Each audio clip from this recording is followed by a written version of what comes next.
السلام علیکم دوستوں. اچھا، عام طور پر یہ پوچھا جاتا ہے کہ عدالت جو ہے بچوں کا کتنا خرچہ مقرر کرتی ہے فیملی کورٹ. اور بہت سے خواتین کا یہ بھی شکوہ ہوتا ہے کہ جی ہم نے خرچہ کلیم کیا تھا تو عدالت نے بہت تھوڑا مقرر کر دیا ہے، اس میں تو ہمارے بچے کا دودھ بھی نہیں آتا، تو ہم یہ کیا کریں گے، یہ وہ اس طرح مختلف سوالات پیدا ہوتے ہیں. اب میں آپ کو بتاتا ہوں کہ کیا فارمولہ ہوتا ہے خرچہ مقرر کرنے کا، اور ہمیں کلیم کرتے وقت بھی کن باتوں کی احتیاط کرنی چاہیے جس کی وجہ سے ہمیں ہمارا خرچہ زیادہ سے زیادہ مقرر ہو. اچھا، اب اس میں یہ دیکھا جاتا ہے، سب سے پہلی بات جو ہے کہ جب بھی آپ خرچے کا کلیم کریں، کوئی بھی عورت یا کوئی بھی جو ہے نا بچوں کے خرچے کا، کوئی اور جس کے پاس بھی کسٹڈی ہوگی بچوں کا خرچہ کلیم کرتا ہے، تو اس کو تھوڑا سا ڈیٹیل میں دینا چاہیے. پہلے اپنے بچے کی ریکوائرمنٹ وہاں آن دی ریکارڈ آنی چاہیے. دعویٰ کے اندر ریکوائرمنٹ میں یہ ہے کہ دیکھا یہ جائے کہ اس میں بچے کی کیا کیا ریکوائرمنٹ ہے. مثلا اگر سکلنگ بیبی ہے تو اس کے دودھ کے کتنا اخراجات آتے ہیں، اس کے کھانے پینے پہ اور اس کے میڈیکل پہ، وہ اخراجات کا اسٹیمیٹ لگا کر ہمیں دعوے کے اندر لکھنا چاہیے، تاکہ جج اس بات کا تعین کر سکے کہ ان کو کتنا خرچہ ضرورت ہے. اور اگر بچہ سکول گوئنگ ہے تو خاص طور پر اس کی فیسوں کو مینشن کرنا چاہیے، اور پروف کے طور پر کوئی رسید بھی لگانی چاہیے کہ تاکہ وہ متعین کرتے وقت ڈیٹرمائن کرے گی جب کورٹ فیس کا خرچے کا، تو ان کے بعد کورٹ کے ذہن میں یہ باتیں ہونی چاہیے. ہم لوگ ثبوت دیتے نہیں ہیں، ہم کوئی خرچہ کلیم ایسے ہی تھوڑا سا کر لیتے ہیں، کوئی بہت زیادہ کر دیتے ہیں کہ جی ہمیں 50,000 روپیہ مہینہ چاہیے، 1,00,000 روپیہ مہینہ چاہیے، اور اس کی وہ ڈیٹیل نہیں دے پاتے. تو کورٹ کو تعین کرنے میں یا مخالف وکیل اس کو رد کرنے میں بڑی آسانی سے وہ رد کر دیتے ہیں کہ جی اتنا خرچہ تو ان کا نہیں ہے.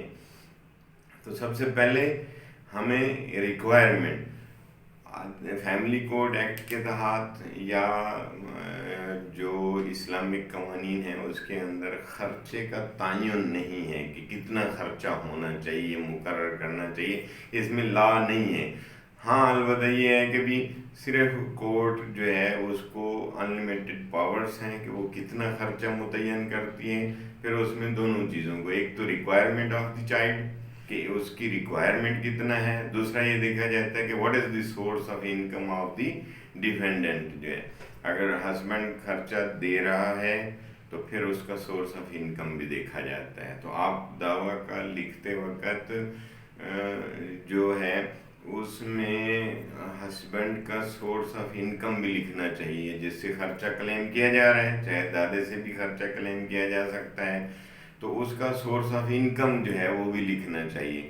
تو کسٹڈی جس کے پاس ہو، مثال کے طور پر اگر فادر جو ہے وہ کوئی کام بھی نہیں کرتا، تو پھر اس کا وہ آپ اس کو مینشن کریں گے کہ اس کے سورس آف انکم کیا ہیں اور یہ کتنا دے سکتا ہے. کام نہیں کرتے، بعض اوقات اس کی پراپرٹی ہوتی ہے، وہاں سے کرایہ جات آ رہے ہوتے ہیں، کوئی زمین ہوتی ہے وہاں سے انکم ہوتی ہے، تو آپ اس کا سورس آف انکم لکھیں گے. اگر کوئی پے ہے تو اس کا ثبوت لگا دیں گے کہ اس کی یہ پے جو ہے اتنا آ رہی ہے، تو اس حساب سے کورٹ اس کا تعین کرے گی.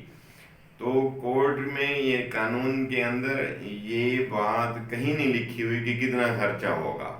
تو ریکوائرمنٹ دیکھی جاتی ہے بچے کی، یعنی کہ اس کی فیسیں کتنی ہیں سکول کی، اس کی مینٹیننس پہ، اور وہ اکارڈنگ ٹو اسٹیٹس آتا ہے. امیر لوگوں کے اپنے بہت زیادہ اخراجات، جس سکول میں پڑھتے ہیں اس کی فیسیں کتنی ہیں، تو اس حساب سے وہ کورٹ کا تعین کرتی ہے خرچے کا.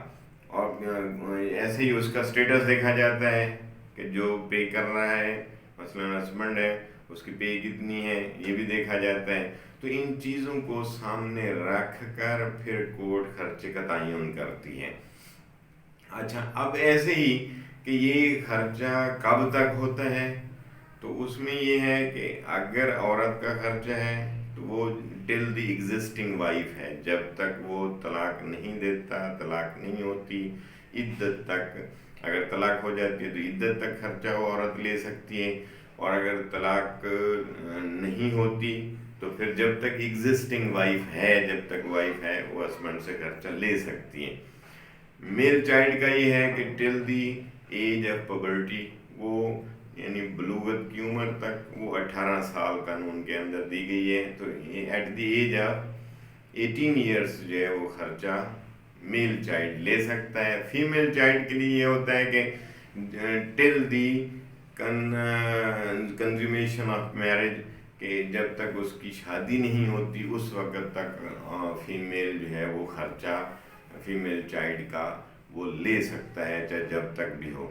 اس میں انکریز بھی ہوتا ہے، عام طور پہ اب جو ہے وہ 10% انکریز اینول اس خرچے کے اندر وہ بھی لگتا رہے گا، جو خرچے کی مقدار ہوگی اس پہ 10% انکریز جو ہے وہ ہوگا۔ اسی طرح یہ دیکھا جاتا ہے کہ بھی اس میں بعض اوقات یہ ہوتا ہے کہ بچے اگر بڑے ہو گئے ہیں تو کسٹڈی بھی مخالف فریق کلیم کر سکتا ہے، اگر کسٹڈی اس کو مل جاتی ہے تو خرچہ پھر بھی بند ہو جائے گا۔ اس طرح جب بھی میل چائلڈ بالغ ہوگا پھر خرچہ بند ہو جائے گا، عورت کو اگر طلاق ہوگی تو اس کی عدت کے بعد اس کا خرچہ بھی بند ہو جائے گا۔ امید ہے اب یہ آپ کو کافی حد تک اس بات کا پتہ چل گیا ہوگا۔ تھینک یو، چینل کو سبسکرائب کر دیجیے گا تاکہ آپ کو ویڈیو ملتی رہے۔